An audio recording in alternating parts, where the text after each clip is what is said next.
설날 세배는 하셨습니까? 설날 세배는 받으셨습니까?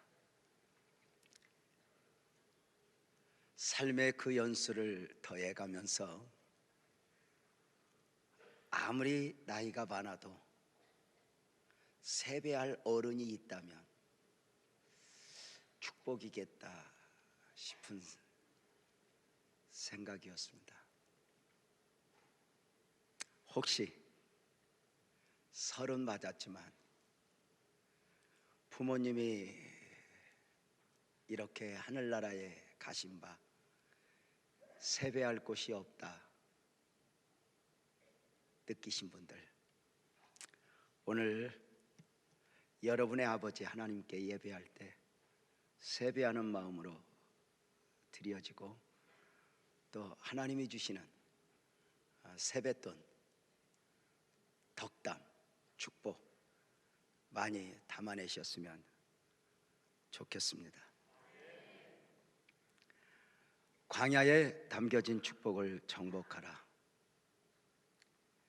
오늘 저녁부터 시작되는 26차 영적전쟁 부흥성의 주제입니다. 광야에 담겨진 축복이라 했는데 광야가 무엇입니까? 광야는 어떤 장소이고 어떤 환경입니까? 광야는 길 없는 곳이고 물 없는 곳이니 광야 자체로는 희망이 보이지 않는 곳입니다. 광야에는 생명이 없으니, 아니 생명이 혹 있다 해도 말라 비틀어진 나무들, 떨기나무, 십뒷나무, 전혀 생산성이 없는 나무이니 과실수들은 한 그루도 없는 곳이 바로 광야입니다. 그런데 그 길 없고 물 없는 광야, 아무 희망도 없어 보이는 그 광야에 축복이 담겨 있다는 것입니다. 놀라운 것은 그 광야에 담겨 있는 축복은 우연히 있어진 것이 아니라 하나님의 분명한 의도 가운데 담아둔 것이고 말입니다. 힘겨운 인생을 살아가는 모든 성도님들에게 근본 26차 영적전쟁 부흥성회가 축복이고 은혜였으면 좋겠다 싶습니다. 하나님이 주시는 축복은, 하나님이 주시는 은혜는 포장지가 좋지 않다는 말이 있습니다. 그 험한 광야라는 포장지 안에 축복이 담겨 있다면 믿을 수 있으시겠습니까? 요셉의 노예 생활 10년, 억울한 감옥 생활 3년의 포장지 안에 하나님이 담아주신 꿈을 이루어져가는 과정이었다면, 아니 그렇게 꿈이 이루어져가는 과정이었다고 누가 생각할 수 있었겠습니까? 욥의 고난 안에 축복이 담겨 있다면 믿으시겠습니까? 어떤 분이 저에게 이렇게 물었습니다. 목사님, 성경을 어떻게 언제까지 읽어야지요? 이렇게 답했습니다. 욥의 처절한 고난이 축복으로 보이기까지 성경을 읽어보라고 말입니다. 동방의 부자, 동방의 의인, 욥이 어느 날 하루아침에 10명의 자식들이 죽어버렸고, 어느 날 하루아침에 그 많던 재산이 다 날라가 없어져 버렸고, 몸은 망가져 병들어 기와로 득득 긁어야 하는 처절함의 환경, 가까이 살던 아내마저도 하나님을 저주하고 죽어버리라고 했을진 그 처절한 환경 안에 복이 담겨 있다. 이것이 과연 무엇일까? 문제는 그 축복이 누구에게나 보여지고 발견되어지는 축복이 아니라는 데 있습니다. 광야에 담겨진 축복은 숨겨져 있기 때문입니다. 숨겨져 있음은 복음의 특징이기도 합니다.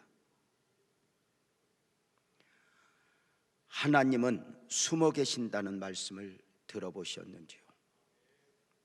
하나님은 무소부재 어디에나 계심에도 불구하고 마치 아니 계신 것처럼 꼭꼭 숨어 계시니, 똑똑한 사람이 그 실력으로, 경험으로, 부자가 돈으로 하나님을 찾아 구할 수 없도록 꼭꼭 숨어 계신 것입니다.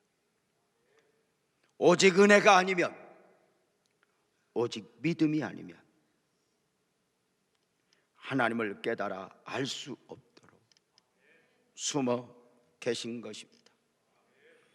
하나님이 하나님 자신을 계시해 주지 않으면 그가 누구라도 하나님을 알 수 없는 것이니, 계시라는 말은 신학적으로 하나님 자신을 나타내는 방식입니다. 계시에는 특별 계시와 일반 계시가 있습니다. 특별 계시는 성경 66권을 말하는 것이고, 일반 계시는 그 한편으로는 역사 계시와 더불어 오늘의 삶에서 보여지는 하나님을 이렇게 만날 수 있고 하나님의 소리를 들을 수 있는 바로 이런 것들을 일반 계시라 합니다. 분명한 것은 하나님이 하나님 자신을 계시해 주지 않으면 특별 계시인 성경을 달달 외워도 하나님을 만날 수 없고 깨달아 알 수 없습니다. 성경을 보면서도 성경을 알 수 없고 하나님을 보면서도 하나님을 알 수 없는 것이니 예수 안에 하나님을 보지 못하듯이 말입니다.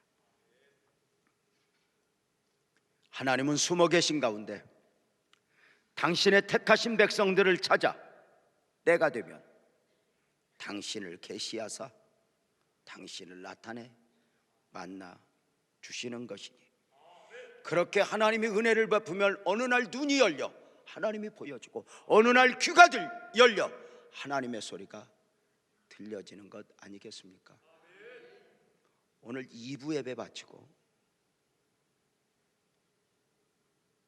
성도들 가시는 중에 한 신사분이, 60을 조금 넘기신 신사분이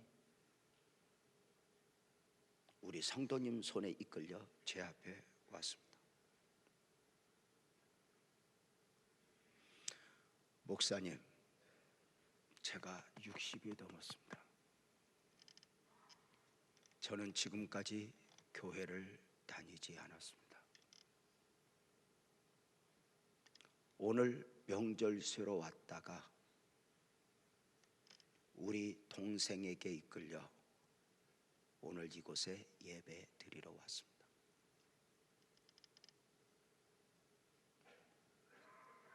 눈물이 그렁그렁하며 이렇게 고백합니다. 목사님, 오늘 제가 예수를 믿어야 할 이유를 알았습니다. 목사님, 저 교회 다니겠습니다. 예수 믿겠습니다. 얼마나 고맙고 반가운지 제가 그 손을 잡고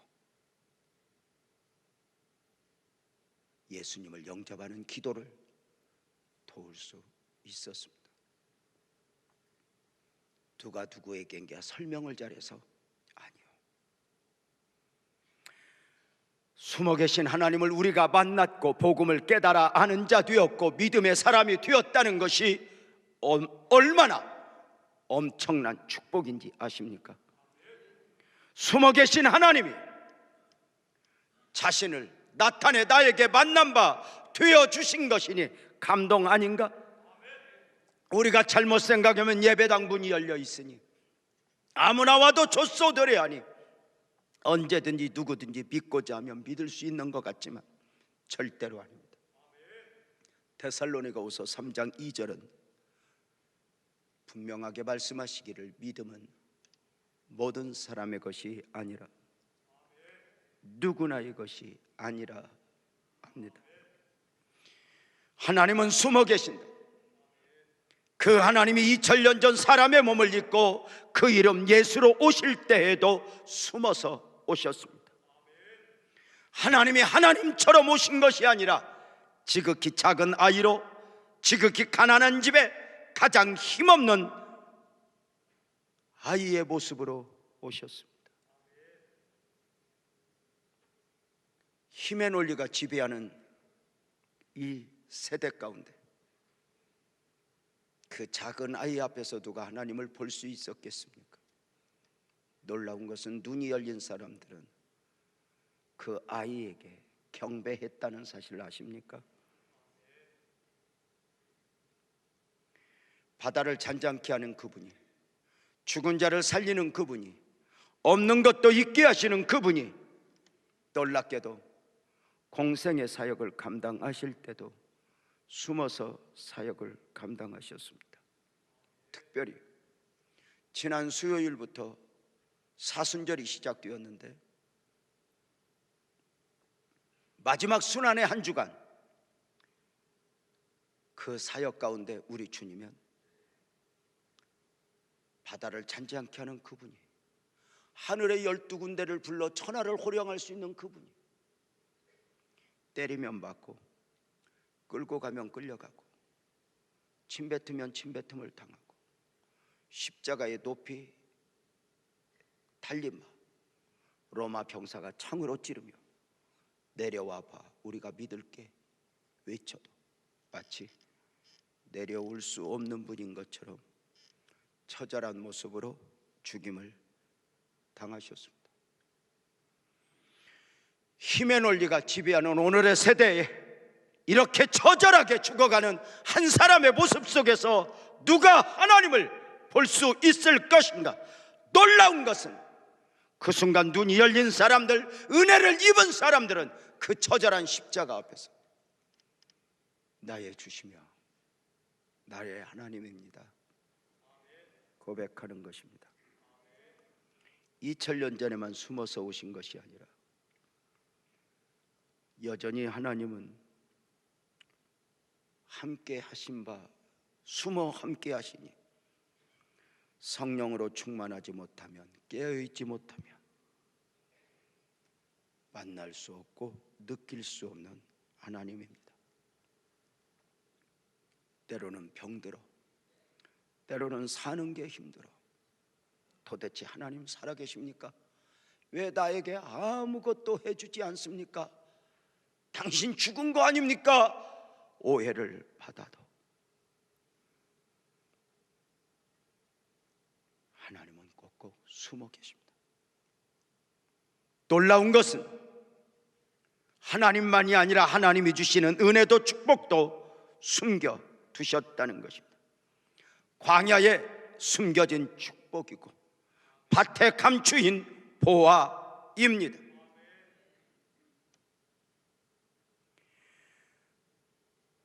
광야에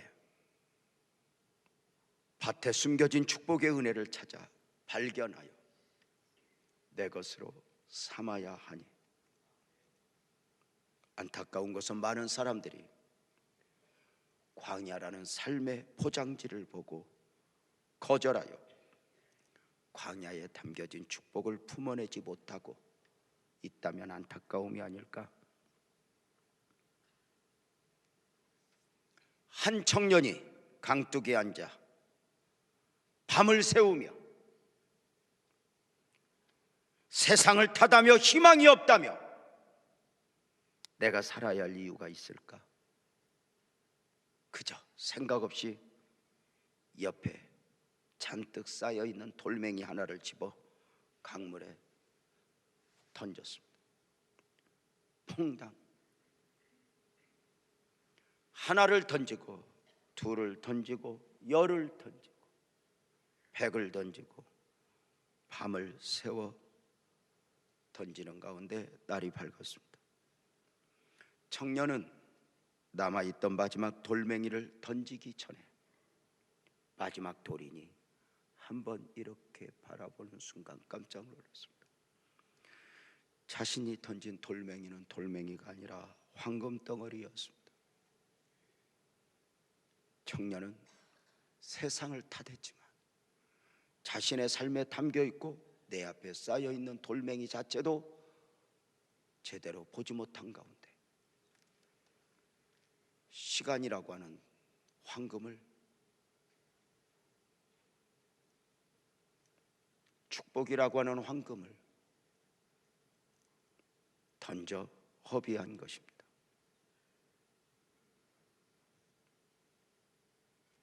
오늘 우리의 모습이 아닐까? 오늘 본문 말씀을 다시 읽겠습니다. 마태복음 13장 44절인데요 전국은 마치 밭에 감추인 보화와 같다. 사람이 이를 발견한 후 숨겨두고 기뻐하며 돌아가서 자기의 소유를 다 팔아 그 밭을 샀다입니다. 밭에 감추인 보화입니다. 이 비유에서 밭을 광야로 보면서 광야에 담겨진 축복으로 말씀을 전하고 있는 것입니다. 말씀드린 바대로 광야는 길이 없는 곳이고 아무 희망도 없는 곳입니다. 광야는 고통의, 아픔의 장소이고 외로움의 장소이고 사람들에게 버림받은 땅입니다. 광야를 좋아하는 사람은 아무도 없습니다. 그럼에도 그 광야에 축복이 담겨 있다고 말씀을 드리는 것입니다. 사랑하는 성도님들은 광야길을 걸어보셨습니까?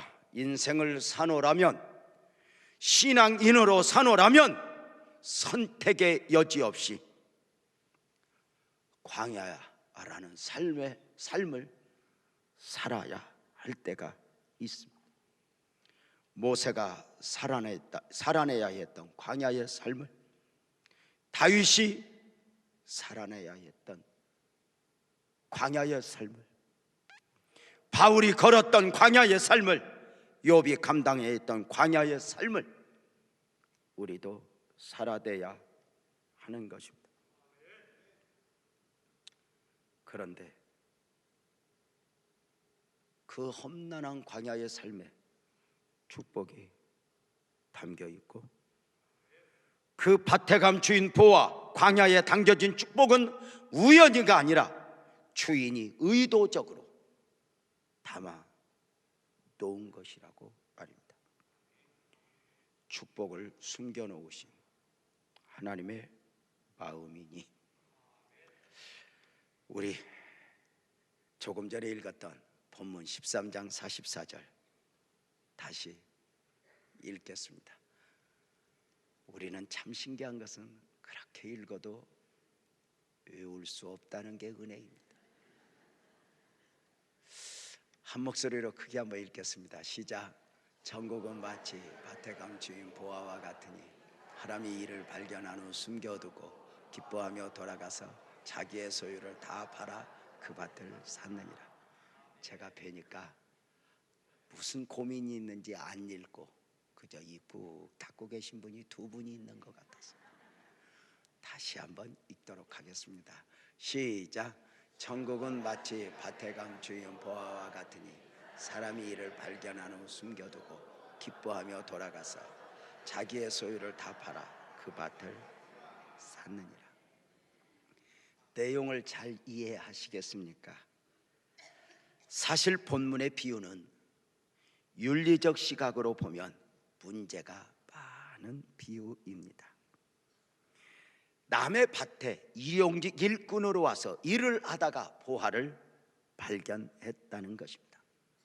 남의 밭에 일을 하다가 보화를 발견했다면 그 보화는 마땅히 주인의 것이어야 하지 않겠습니까? 그래, 착한 일꾼이라면 주인에게 이야기하면서 주인님, 제가 일을 하다 보니 보화가 발견되었습니다. 혹시 주인님이 모르고 흘리신 것 같아 가져왔으니 이거 받으십시오 해야 정상적인 것이지 않습니까? 그런데 그 일용직 일꾼이 일을 하다가 보화를 발견한 후 싹 웃으면서 머리가 돌아가니 한국 사람 같습니다. 순간 그 보화를 보는 순간 주변을 보니 아무도 없는 것 같다. 살그머니 흙으로 덮어놓고 자기만 아는 표식으로 딱 해놓은 후에 집으로 와서 가진 모든 것을 팔아 주인에게 가서 주인님, 보화를 파십시오가 아니라 밭을 파십시오. 그래서 보화를 산 것이 아니라 밭을 몽땅 사 보화를 자기 것으로 삼았으니 그야말로 도둑놈 아니겠습니까? 예를 들어 지금 우리 교회 주변에 이 중고차 매매장이 많이 있는데 자동차 한 대 필요하여 거래를 하고 있습니다. 자동차는 마음에 들지만 누구나 사는 사람은 좀 싸게 사고 싶은 바 흥정을 하지 않겠습니까? 10만 원만 깎아줘서 안 됩니다. 좀 깎아주세요. 안 됩니다. 차는 마음에 드는데 깎아달라고 하던 그는 그러면 내가 자동차가 어떠한지 시운전 한번 해봐도 좋겠어. 해보시오.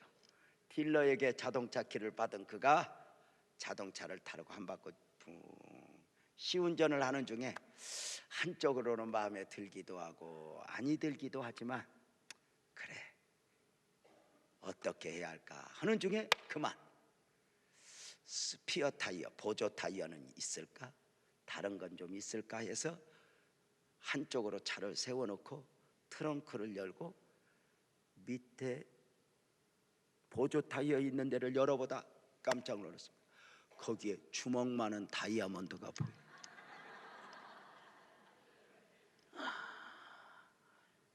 이때부터 자동차가 마음에 안 드냐는 아무 상관 그대로 덮어놓고 가서 자동차를 사겠다고 이야기합니다.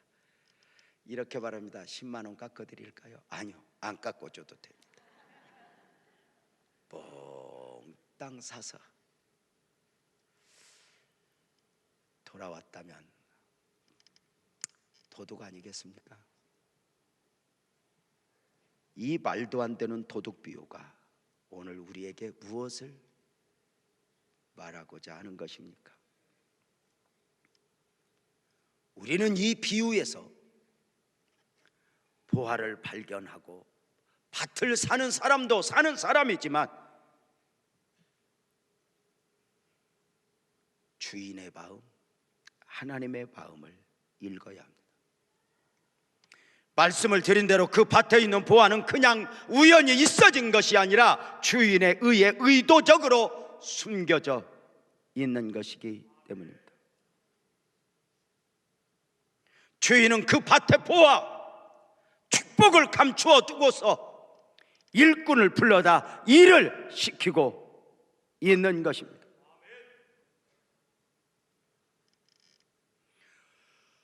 보화를 숨겨두고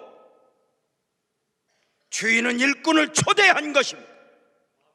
그렇다면 주인의 마음, 아버지의 마음, 하나님의 마음은 무엇을 할 수 있습니까? 일꾼으로 초대하여 일을 하라 하셨지만 일 자체가 목적이 아니었다는 것입니다. 표면적으로는 일꾼을 불러 일을 하라는 것이지만 내면적으로는 우리에게 복을 주고 싶고 은혜를 주고 싶어 밭에 감추어 두고 발견되어지기를 바랬던 것입니다.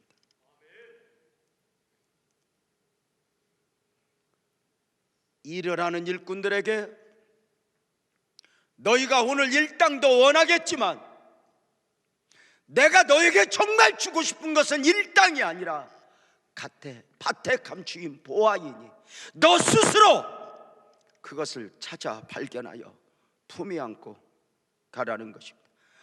주인은 그 마음을 가지고 누가 보아를 향하여 가서 일을 하는지 망원경으로 보고 계신 것입니다.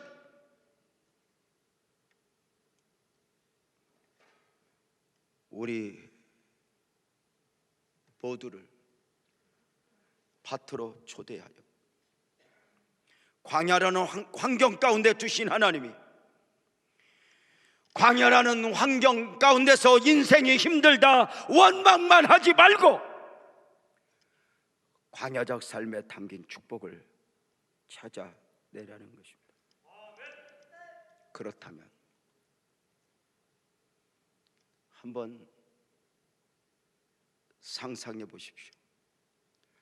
밭에 숨겨져 있는 보화를 찾아 발견한 후 품에 안고 집으로 가는 일꾼의 마음을 상상해 보십시오. 묻겠습니다. 보화를 발견하여 품에 안고 가느라면 보화를 발견한 사람이 기쁠까? 아니면 그것을 바라보고 있는 주인의 마음이 기쁠까? 모두의 기쁨일까? 어쩌면 보화를 발견한 사람도 기쁘지만 그 보화를 발견하여 품에 안고 그 진리를 품에 안고 가는 그의 모습을 바라본 하나님의 마음은 어쩌면 춤을 출 거야. 이것이 하늘의 축복이고 이것이 하늘의 은혜이죠. 그렇다면 밭에서 일을 할 때 일만 했지 보화를 발견하지 못한 때 일만 하고 기본적으로 일당만 받아가지고 간다면 일꾼이 안타까울까? 그것을 바라보는 주인이 안타까울까? 어쩌면 주인은 바보야, 아이고 바보야, 일만 하고 갔니? 그래 일당으로 만족하니? 진짜 은혜는 내가 원하는 것을 받는 것이 아니라 하나님이 주고자 하는 걸 받는 겁니다. 진짜 응답은, 진짜 축복은 내가 원하는 걸 받는 게 아닙니다. 내 삶에 담아주고 싶은 하나님의 은혜, 그것을 담아내는 것입니다. 만약에 축복을 발견하지 못한 가운데 일만 하고 가면 주인은 애절함으로 성령으로 탄식하며 안타까워 하실 것입니다. 여러분이 힘들게 버겁게 살아가는 것을 하나님이 즐기시겠습니까? 에레미야가 3장 33절은 분명하게 주께서 인생으로 고생하게 하심이 근심하게 하심이 본심이 아니라고 말씀하고 있습니다. 하나님은 당신의 사람들 모두를 광야에 보내시고 광야에 살게 하시니 모세를 미디안 광야에 보내어 40년 머물게 하셨고 다윗을 기름 부어 이스라엘 왕으로 예비하신 가운데 사울이라고 하는 광야 앞에 13년 이상을 두셨습니다. 예수님도 공생애를 시작하시면서 스스로 광야로 가셨고 세례 요한도 광야에서 처음 사역을 시작하여 광야에 외치는 자의 소리가 되었습니다. 하나님은 출애굽한 이스라엘 백성들을 광야길로 인도하셨습니다. 몰라서가 아니라 당신의 섭리 가운데 광야길로 인도하신 것입니다. 사랑하는 여러분, 하나님이 당신의 백성들을 광야로 인도하셨다면 광야는 더 이상 저주가 아닙니다.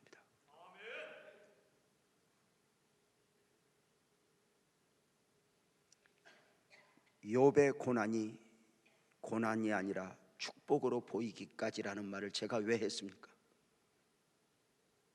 욥의 고난은 하나님의 허락하신 가운데 있어진 분명한 고난이었기 때문입니다.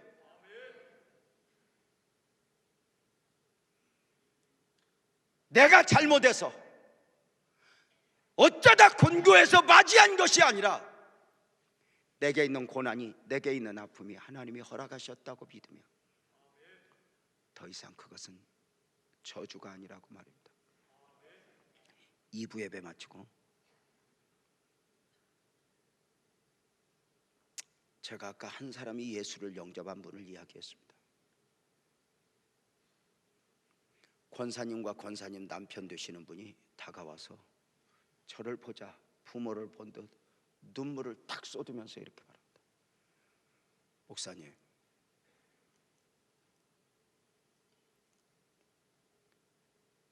이 남편에게 폐암이 찾아왔습니다. 사기 말기라 합니다.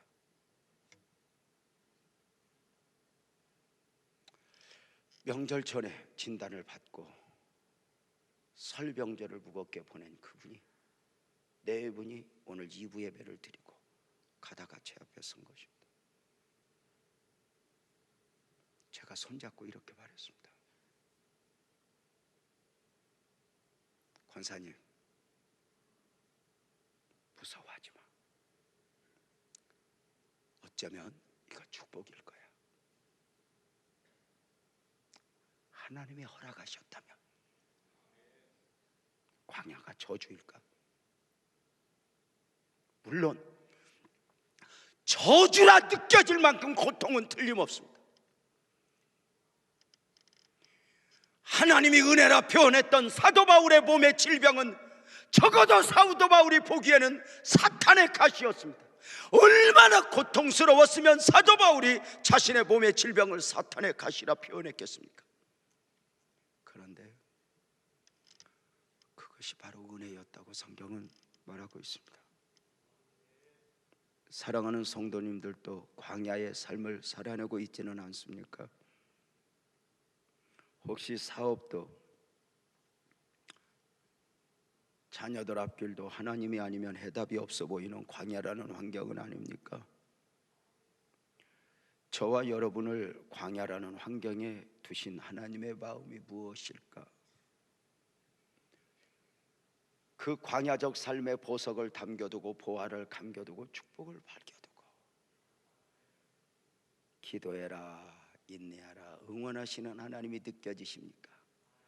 지금 강원도 평창에는 축복 가운데 사고 없이 평창올림픽이 계속되어 가고 있습니다.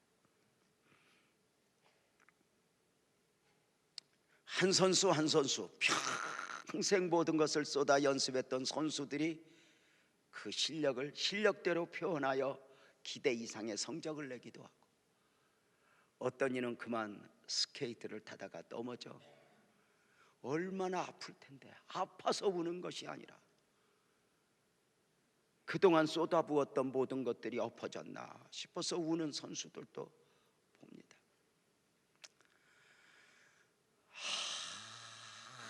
근데 그 동계올림픽 선수들을 보면 왜 스릴이 있고 재밌냐면 선수들이 얼마나 멋지다가 아닙니다. 응원할 사람이 있으니까 그렇습니다. 응원하면서 내 가족도 아닌데 내 가족인 것처럼. 저는 간이 이만합니다. 목소리만 크지. 저는 김연아 선수가 피겨 스케이팅을 하면서 메달 따는 모습을 본방으로 한 번도 본 적이 없습니다. 간이 졸이고 볼 수가 없습니다. 저는 끝나고 봅니다.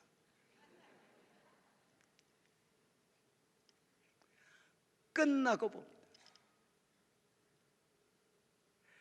그걸 미리 보면서 에너지를 쏟는 게 너무 힘들어 볼 수가 없습니다.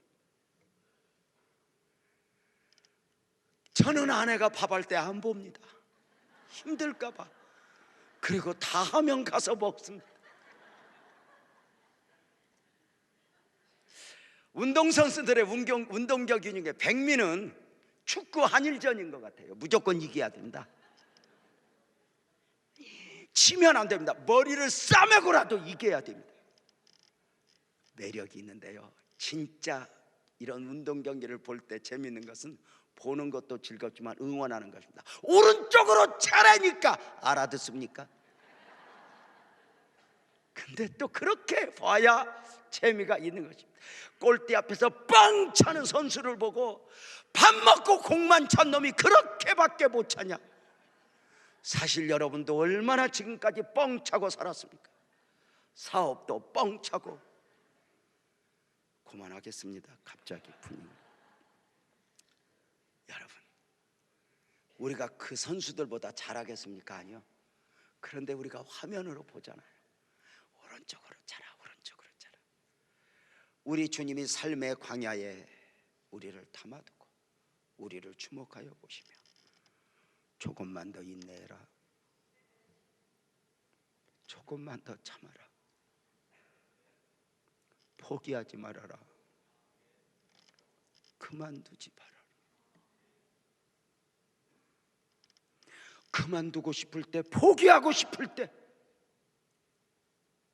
또 이겨내라.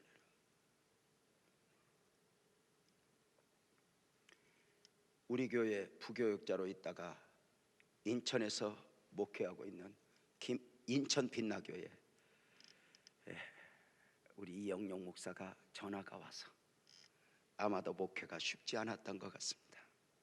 눈물이 그렁그렁 설 인사와 더불어 통화하는 중에, 목사님, 목회가 왜 이렇게 힘들어요?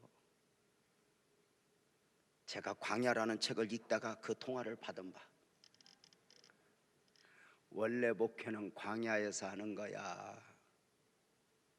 힘든 거야.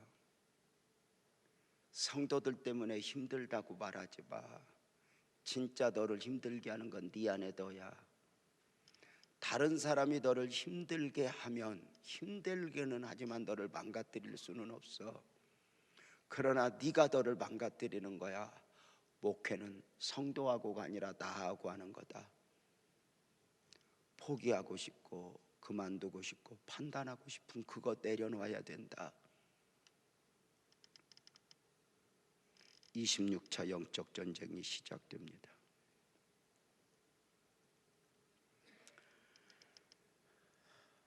어쩌면 우리는 이 영적 전쟁을 앞두고 사모해야 할 이유가 분명하지 않은가? 왜요? 광야에 담겨진 축복은 발견되어지는 것이기 때문입니다.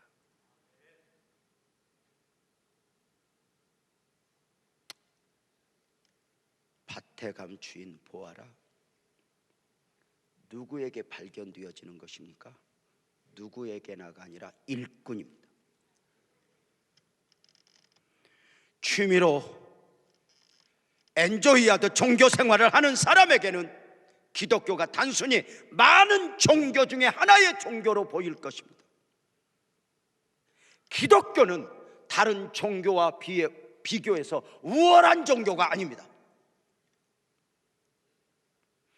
저들 종교가 무엇이라고 표현할지 몰라도 기독교는 기독교만의 가치가 있습니다.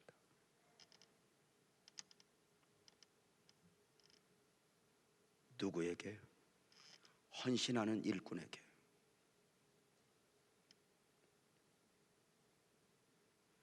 헌신하는 일꾼에게. 끊임없이 수고하여 예배로 파고, 기도로 파고, 전도로 파고, 순종으로, 인내로 파고, 하나님이 내게 주실 은혜를 기대하며 그렇게 파는 것입니다.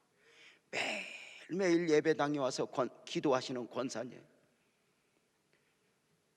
예배 마치고 집에까지 걸어가는데 제가 볼 때 1시간 반 정도 걸리는데 매일 비가 오나 눈이 오나 여기 와서 기도하시고 가시는 그 권사님, 저를 딱 만나는 순간, 목사님, 제가 얼마나 처절한 싸움을 싸우는지 아세요?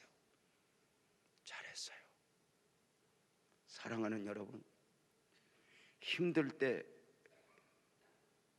붙잡고 울 수 있는 사람만 해도 복인데 하나님을 향하여 쏟아놓을 수 있다,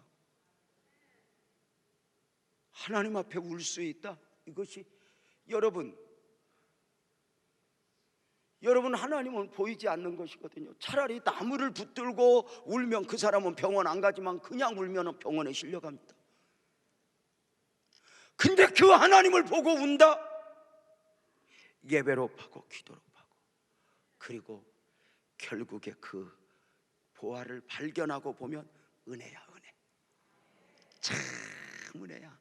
기술이 좋아서 재주가 좋아서 이게 아니야. 발견하고 은혜를 입은 사람들은 다 보면 아, 은혜지, 은혜지, 은혜야. 여러분, 광야의 정답은 하나님이 아니면 해답이 없는 것. 무엇보다도 보화를 발견하려고 일을 하는 것이 아니라 일을 하다 보면 보화가 발견되어지는 거예요. 무엇을 기대하고 하나님을 묻고 무엇을 기대하고 기도하고 무엇을 기대하고 헌신하고 이게 아니라 그냥 하나님이 좋아. 하나님 앞에 한 걸음 들여지노라면 어느 순간에 하나님이 은혜를 베푸는 거 아닌가? 열심히 가는 거죠. 안타까운 것은 보화가 숨겨진 밭에서 일을 하다가 충성하다가 그만두는 거예요. 왜? 힘들다고. 밭을 베는데 돌 나온다고. 그럼 광야에서 돌 나오지. 이렇게 일을 하다가 돌 나온다고 아시장 그만둔다고 그러고 가고, 또 이렇게 밭에서 일을 하다가 자기만 있는 게 아니라 일꾼들이 있잖아. 함께 이렇게 있는 일꾼들이 있으면 저 김집사 박집사 아이 저것들 밉다고, 왜 그렇게 이 교회는 저런 것들만 있냐고 그래서 예배 마치고 가다가 막 시벌시벌하고 막 가고.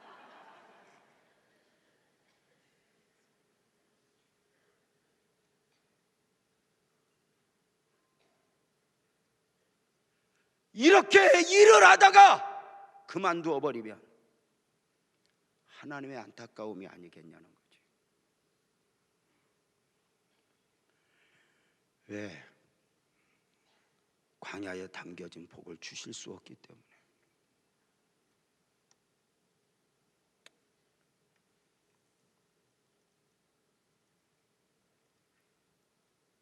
밭에 감추인 보화의 가치가 어느 정도예요? 보화를 보는 순간 다 팔았대요. 하늘의 은혜를 제대로 보면 망설일 이유가 없어요. 망설일 이유가. 부자 청년은 영생이 귀한 줄은 알지만 믿음으로 보아야 하는 그 영생, 눈에 보이는 재물을 포기하지 못하여 그만 주님을 등에 두는 아픔을 겪게 됩니다. 여러분은 살면서 무엇이라도 포기하고라도 얻어질 만큼의 소중한 가치를 발견하신 적이 있으십니까? 세상에 그 가치가 있습니까? 무엇이라도 포기해도 좋을 만큼의 가치가 하나님 안에 있다. 우리는 그걸 믿고 영적 전쟁을 하는 바인데, 매년 2월에 있어지는 부흥성회를 영적 전쟁이라 했으면 분명한 동기도 있었고 정신도 담겨 있습니다. 우리 교회 역사 가운데 가장 힘들고 어려울 때, 아픈 일이 많았을 때 선택의 여지 없이 교회를 섬겨야 하는 여러분의 목사는 더 이상 희망이 없으는 광야라고 하는 그 환경 앞에 날마다 눈물로 보내던 날들이 있었습니다. 강단에서 눈에 진물이 나도 울어보았고, 울다가 그만 쓰러져 그대로 죽었으면 좋겠다 했는데 몇 시간 있다 눈을 떠보면 소금기가 쩔어서 눈을 뜰 수 없을 때가 있었습니다. 그렇게 기도하다가 토요일이면 교회를 비워주어야 했습니다. 왜냐하면 성도들이 와서 내일 주일 준비하면서 청소도 하는데 제가 있으면 불편할까 해서 매주 토요일이면 저 에덴 기도원에 가서 주일을 준비하고 기도도 하고 하는 중에 어느 날 하루 교회의 아픔을 안고 그 산에서 하염없이 울고 있었는데 이걸 어떤 목사님이 보았던 것 같습니다. 1시간, 2시간 지켜보다가 제가 기도를 마무리하고 내려오니 그 목사님이 이렇게 묻습니다. 유 목사, 왜 그렇게 서럽게 울어? 그래, 목사님 하고 교회에 아팠던 이야기, 힘들었던 이야기를 어쩌면 처음으로 해드렸습니다. 기도하고 여기가 젖어 있는 마음으로 하다 보니 그 목사님도 그 이야기를 듣다가 아팠는지 이렇게 말합니다. 전쟁이다 유 목사, 전쟁이야. 전쟁 하는 순간 제 마음속에 머릿속에 영적 전쟁이라는 말이 싹 들어왔습니다. 내게 있어 해답은 환경의 변화가 아니다. 하나님만이 해답이다. 영적으로 씨름하자. 영적으로 돌파구를 찾자. 그래서 그 모든 환경에서 하나님만 보고 씨름했으니 그때 제게 주셨던 영적 전쟁의 정신이 무엇이었습니까? 문제가 있을 때 문제와 씨름하지 말고 주파수를 하나님께 맞추어 씨름하라. 인간관계가 얽혔을 때 인간관계 안에서 해답을 찾지 말고 주파수를 하나님께 맞추어 하나님께 해답을 구하라. 이게 정리가 되면서 우리는 이렇게 말할 수 있었습니다. 한번 따라서 합시다. 누가 나를 힘들게 해도 위로는 하나님께, 누가 내게 손해를 입혀도 보상은 하나님께. 그 마음이 싹 밀려오는 순간 제가 주일날 성도들에게 영적 전쟁합시다 선포를 하고는 희망이 없어 보이는 그 교회가 영적 전쟁을 선포하며 3주 영적 전쟁을 선포하고 새벽으로 저녁으로 부르짖어 쏟아부어 하나님과 씨름하기 시작. 3주를 하고 고통스럽고 힘들지 뭐 해답이 보이지 않습니다. 한 달 쉬었다 또 3주를 선포했습니다. 3주를 새벽마다 저녁마다 모든 것 쏟아부었는데 성도들 이러다 죽게 생겼더라고요. 그래서 보름으로 줄여서 3차 영적 전쟁을 했습니다. 그리고 또 한 달 쉬었다가 열흘으로 줄여야지. 왜냐하면 성도들이 아니라 이제는 내가 죽겠다 싶어서 열흘로 줄이면서 1년에 4번 영적 전쟁을 했습니다.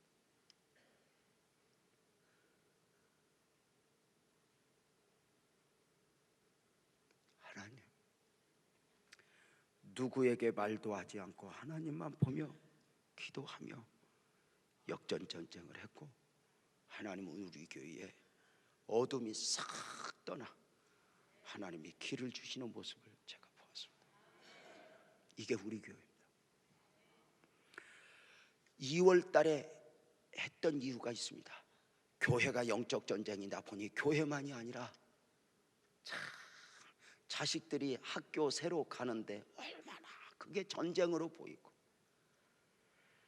새로운 일을 시작하는 그 모든 일이 전쟁으로 보면서 우리 2월에 자녀들 손잡고 다 와서 기도해 합시다, 예배 드립시다 해서 개학하기 전에 2월에 영적 전쟁을 하게 된 것입니다.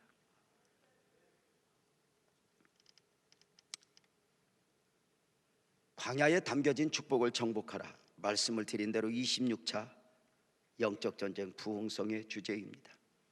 오늘 저녁부터 광야를 주제로 11번의 설교를 하면서 하나님의 마음을 쏟아 은혜를 누리려고 하는데 사실은 광야라고 하는 주제를 가지고 이렇게 설교 준비를 하게 된 동기가 있습니다.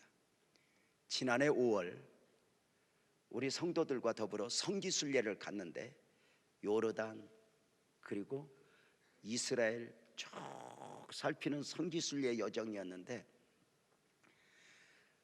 그때 가이드가 유난히 우리를 광야를 많이 보여주었습니다.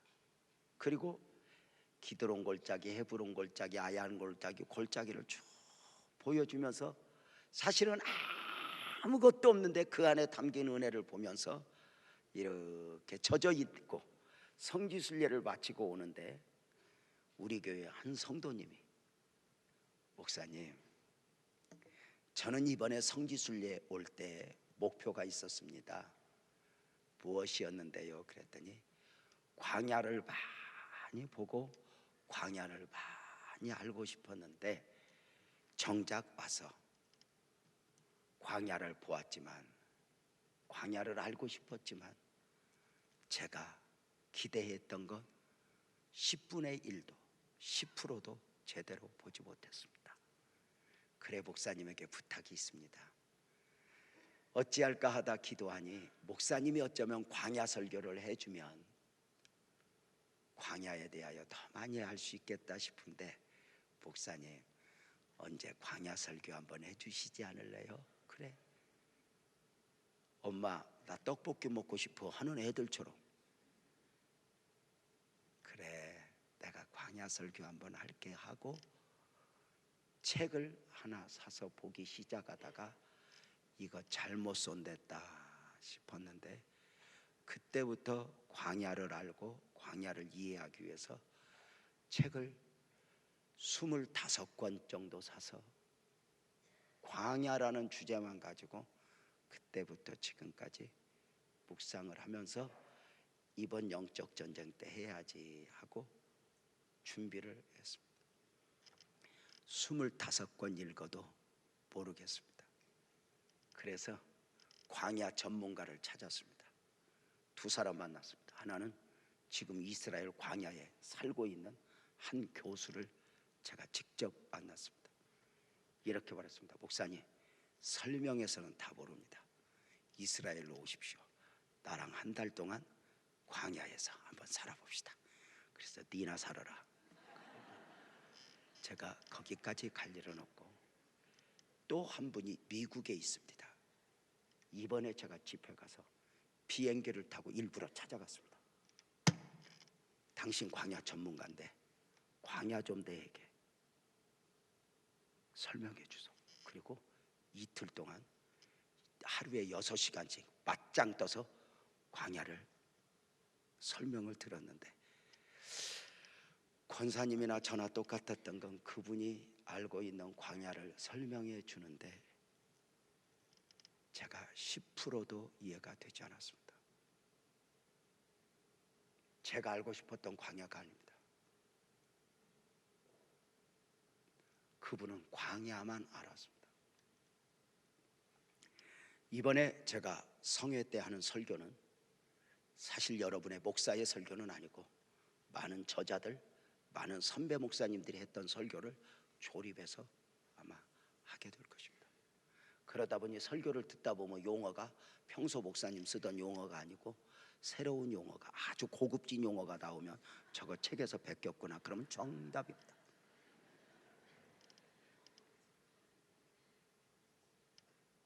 그러나 다른 건 있습니다. 책 전체가 광야를 말했습니다. 저는 그 책에 담겨있는 광야를 알고 싶은 게 아닙니다. 광야에 담겨진 하나님의 마음을 알고 싶었고, 그것을 하나씩 품고 이렇게 설교를 준비하지만 지금도 너무 부족하고, 이번에 어떻게 억지로라도 하고 한 10년 후에 여러분도 안 죽고 나도 안 죽으면 그때 다시 한번 하면 너무 좋겠다 싶은 생각도 있지만, 어쩌면 영적 전쟁이 하루하루 계속되는 가운데 하나님이 주실 은혜가 있을 것을 믿고 여러분, 이번에 하나님이 주신 은혜를 담아내기를 주님의 이름으로 축복합니다. 크게 아멘합시다. 하나님은 살아계십니다. 그 하나님이 여러분의 삶의 광야에 보화를 담겨두고 또 한번 가져봐 하시니 더 많이 사모하고 더 많이 기도하며 근본 26자 연적 전쟁 부흥성회가 모두에게 축복이기를 축원합니다. 광야 설교를 부탁한 사람은 궁금할까 알려주는데 정정호 권사입니다. 설교만 해달랬지 책도 안 사주고. 그렇지만 놀라운 것은 이것이 저에게 엄청난 축복이었고, 정정호 권사님이 아니라 내가 한턱을 내야 할 정도로 은혜를 사실은 많이 입었으니 이것이 하나님의 원리인 것 같습니다. 주님을 믿습니까? 주님을 기대하십시오. 기도하겠습니다.